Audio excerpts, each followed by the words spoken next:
The ITEFDTUTNE Shoe Rack Bench does a better job holding daily shoes than holding actual shoes. It's not the best entryway storage bench on the market, it just solves a problem.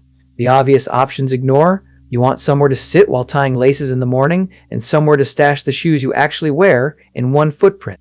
Every morning you come in from outside and drop your shoes by the door.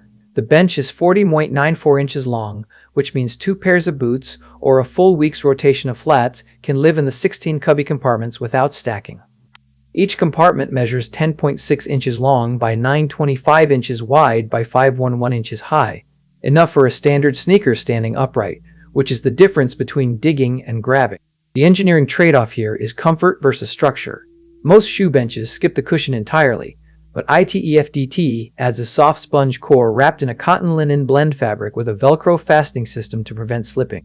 That's the cushion feature, which means you can sit down and take a brief rest after returning from outdoors, or steady yourself while putting on shoes. The frame is constructed from high-quality wooden boards, which means the whole thing has a maximum weight capacity of 400 pounds, enough for 2 adults at once, and the base is fitted with 6 non-slip pads to prevent scratches on your flooring. Assembly is supposed to take 30 minutes, thanks to numbered wooden panels and a step-by-step manual. Though if you've ever assembled flat-pack furniture, you know the listed time is optimistic. Here is who this is not for. Anyone who needs to store more than 16 pairs of shoes regularly, or who wants a bench deeper than what a standard cubby design offers.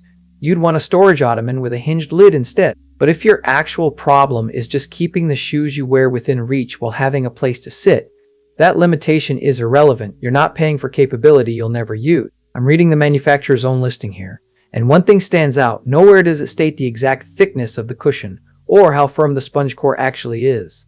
For a bench you're meant to sit on, that's a conspicuous silence. Before you buy, the thing to check is whether the cushion depth matches how you actually use a seat. If your everyday shoes are bulkier than average, the 5.11-inch cubby height may not clear them standing upright. So before you buy, measure one of your most worn pairs and compare it to that 5.11-inch figure. The decision comes down to which mistake is cheaper to live with, buying this and finding it more than you needed, or buying less and repeating the search. The 16 cubby count and the 400 pounds weight capacity are the specs that determine which error you're closer to.